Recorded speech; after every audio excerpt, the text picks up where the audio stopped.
estamos conmemorando 16 años, es el aniversario de la despenalización del aborto aquí en la Ciudad de México. Tenemos en el estudio de ADN conmigo a Leticia Bonifaz. Muchas gracias por acompañarnos esta mañana. Bienvenida, Leticia, muchas gracias. Gracias por la invitación. 16 años, ¿no? Que se cambió la historia y que la Ciudad de México sin duda fue precursora en este tema y que finalmente se ha ido avanzando en ese sentido a lo largo de la República, pero todavía hay mucho por hacer. Así es, yo creo que el contexto de hace 16 años ha cambiado mucho porque la Suprema Corte después se volvió el actor central. Hoy en día son las resoluciones de la Corte las que permiten que ninguna mujer en el país esté presa por aborto. Y esa decisión es muy importante. Esa ya tiene 2 años que se dio. Y creo que muchos estados han ido cambiando sus leyes, pero ya desde ahora ningún juez puede mantener a alguien en prisión por aborto en todo México por decisión de la Corte Mexicana. Esto inició en la Ciudad de México. Sí, en la Ciudad de México fue como en muchos otros aspectos una punta de lanza respecto a diferentes y distintos derechos de las personas, de igualdad, de equidad y también para salvaguardar la salud de las personas. ¿Cómo fue que todo nace en la Ciudad de México y cómo se fue esparciendo por la República? Fue muy curioso porque yo digo que se alinearon los astros, porque de pronto una decisión que se veía difícil encontró todos los apoyos. Lo más importante es todo el trabajo previo de la sociedad civil. Claro. Mujeres que llevaban luchando muchos años, como Marta Lamas, por ejemplo, el hecho que había una composición de la Asamblea Legislativa predominantemente abierta y la decisión del jefe de gobierno de entonces, Marcelo Ebrard. Sin la decisión de él, esto no camina.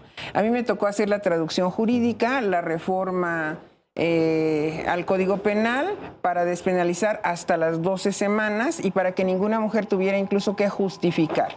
Se puso una consejería para que no hubiera, que la decisión fuera informada, que eso es lo que dice el Cuarto Constitucional, y las cosas comenzaron a estar muy bien para que ninguna mujer muera en el proceso, porque lo que se había visto es que la ley daba lo mismo que dijera, la mujer que quiere abortar, aborta, y lo más importante es que se preserve su vida.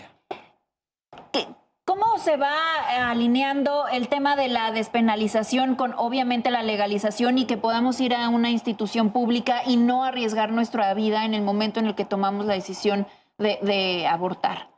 Lo más importante es que se despenalizó y simultáneamente se hizo una reforma a la Ley de Salud de la Ciudad de México, incluso con objeción de conciencia para algunos médicos que no quisieran practicar el aborto, y se capacitó en todas las clínicas. Las más socorridas son las del oriente de la ciudad, Iztapalapa sería el mayor número, para que todas las mujeres que vayan a estos lugares públicos puedan acceder.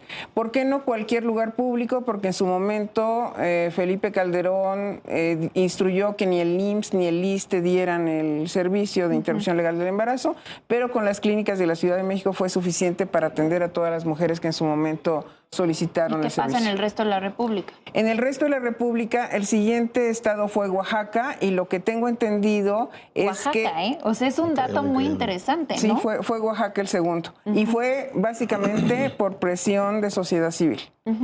Después ya vino Hidalgo, cada estado tuvo su propia dinámica, Veracruz, en fin. Lo más importante es que se vea que se tienen que alinear la parte social de presión, la decisión política y la traducción jurídica. Y cuando todo eso camina, entonces tienes un derecho plenamente garantizado. Leticia, platicabas con Baitiare fuera de cámara respecto a lo que está sucediendo en Estados Unidos, y de pronto era impensable que un precedente legal como lo fue Roe versus Wade en aquel país se pudiera echar para atrás. Claro, llegó Donald Trump, tuvo la oportunidad de nombrar a 4 jueces de la Suprema Corte y de pronto se transformó en una Suprema Corte ultraconservadora en ese sentido, echaron para atrás derechos que ya se tienen ganados. ¿En México corre algún tipo de peligro este tipo de derechos que ya se han ganado con respecto a la salud y a la decisión libre para las mujeres?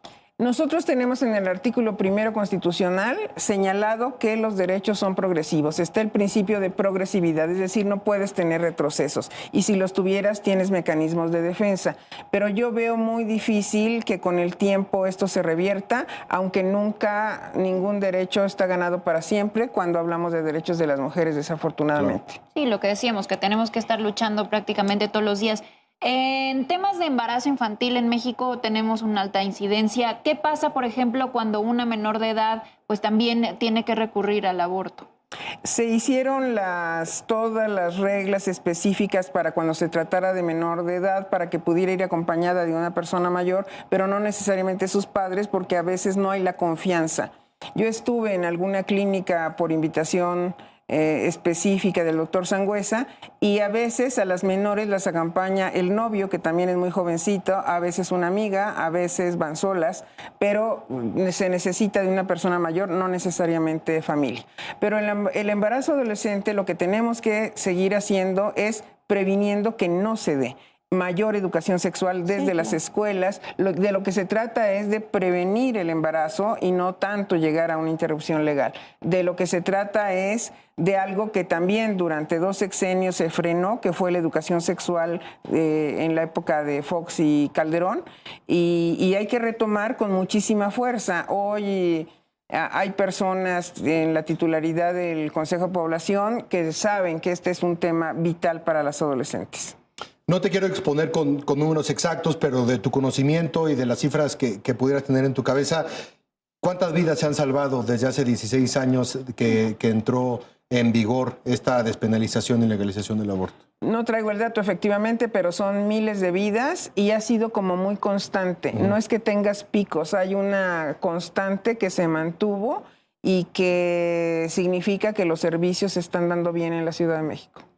Y hoy, en estos temas locales específicamente, sabemos que por la Suprema Corte entonces está despenalizado el aborto, pero ¿cuáles son los estados en donde se falta este tema de la legalización? Yo creo que los estados que más nos deben preocupar son el centro de México y el Bajío, porque allí ha habido persecución de mujeres después de la despenalización del aborto en la Ciudad de México.